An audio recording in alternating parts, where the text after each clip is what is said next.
Alicé reporting from Beirut in Lebanon. And you know what's bullshit? When a refugee crisis has been going on for almost 5 years in Lebanon, but it's only called a crisis when it hits rich Western countries. And by crisis, I don't mean having to welcome 10 or 20,000 people like some European countries are refusing to do so at all. I'm talking about being a tiny, embattled, politically unstable country of 4 million people and opening your doors to nearly 1.5 million refugees. That's the equivalent of a poor, unstable version of Germany welcoming 20 million people, or even America opening its doors to 80 million refugees. That is some bullshit right there. So last week, I traveled to 2 refugee camps in Lebanon to see what a real 5-year refugee crisis really looks like. Are you listening? Damn. You've probably seen images like these.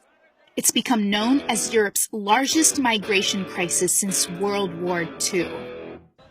But if you think that the European Union, with its 500 million people and 28 member states, is facing a refugee crisis of epic proportions, then you probably haven't been to Lebanon over the past 4 years. 1 in every 4 persons in Lebanon is a Syrian refugee, which means that this small, volatile nation has more refugees per capita by far than the rest of the entire world. Before the Syrian crisis, we had our economical issues, our political situation, we had our own hardships. Everything from jobs to electricity to waste and health services, all things that the government could barely deliver before the crisis, have predictably gotten even worse. Which tends to happen if you add 1.5 million extra people to a country smaller than the American state of Connecticut. So imagine we have a 4 million population and an influx of 2 million refugees. Imagine the increase of the garbage, so the increase of the use of electricity and even water and everything. More electricity, there's nothing. It's not even oppressive. Some say that it's a country on the brink. That means that tensions between poor Lebanese and Syrian refugees have, at times, reached a breaking point. She is my mom. She go every day to south to work and give us what we need. She is a woman. Syria, all of the Syrian, they are working better than us. They work three hours in the day. We don't have work. We are sitting in house, they are working. In other words, it's the poor fighting against the poor. The Syrian wage is much less than the Lebanese wage. And normally, our wages as Lebanese is already low. So imagine this influx of workers who can do construction, can do taxi drivers, can do gardeners. The Lebanese who had these jobs are now taken over by the Syrian refugees. While the World Bank does estimate that just last year the Syrian crisis has cost the Lebanese economy nearly $7.5 billion, critics say that this number exaggerates the negative effects of the crisis and doesn't account for things like increased consumer demand due to the massive refugee presence in Lebanon. But it does, they say, fuel racism against Syrians, 60% of whom say they don't feel welcomed in the country. Yeah, in Lebanon. 6 million, 7. 6 million. All Syria from Syria come to Lebanon. Just in Lebanon. But aren't they all in security? No, they are not. They are not. Believe me, it's not wise to encourage the Syrians to leave Syria. And the but could the Lebanese Lebanese turn against the Syrians because you say they're coming in, taking their jobs and that kind of thing? Of course. They could? Yes, of course.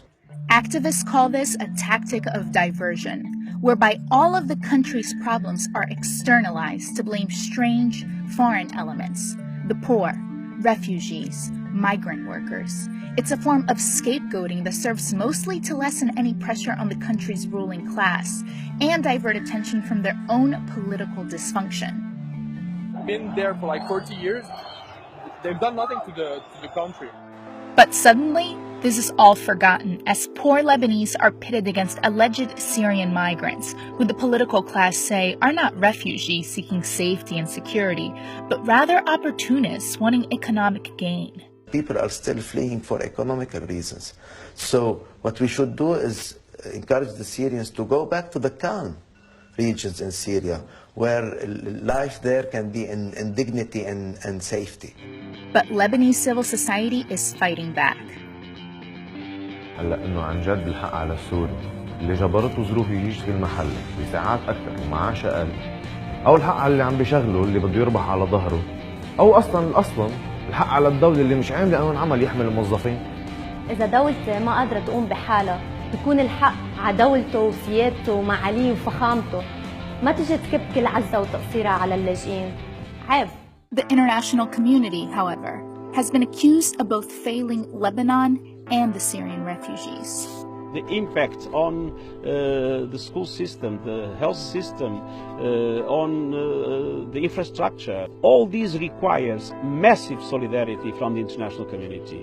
And Lebanon has the right to ask the international community to share this burden. But after a massive cutback in funding by the World Food Programme and the UN due to unmet donor funds, the Syrian refugees are struggling to live on $13 per month, being unable to return home and merely waiting it out in Lebanon, like this family I met in Saida in the south of the country.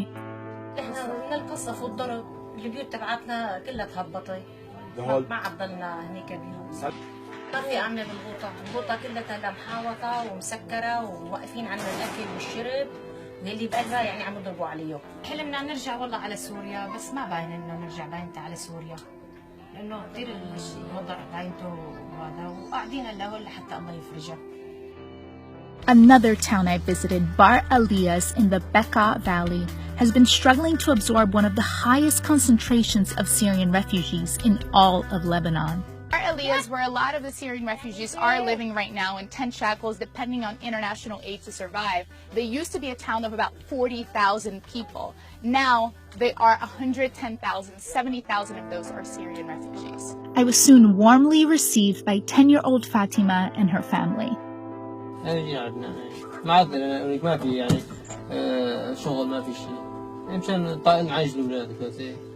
They are originally from the province of Idlib, which was recently seized by al-Nusra, the al-Qaeda branch of Syria. And while there has been widespread tension between Syrians and Lebanese in Bar Elias, Fatima's family's experience has been a bit different.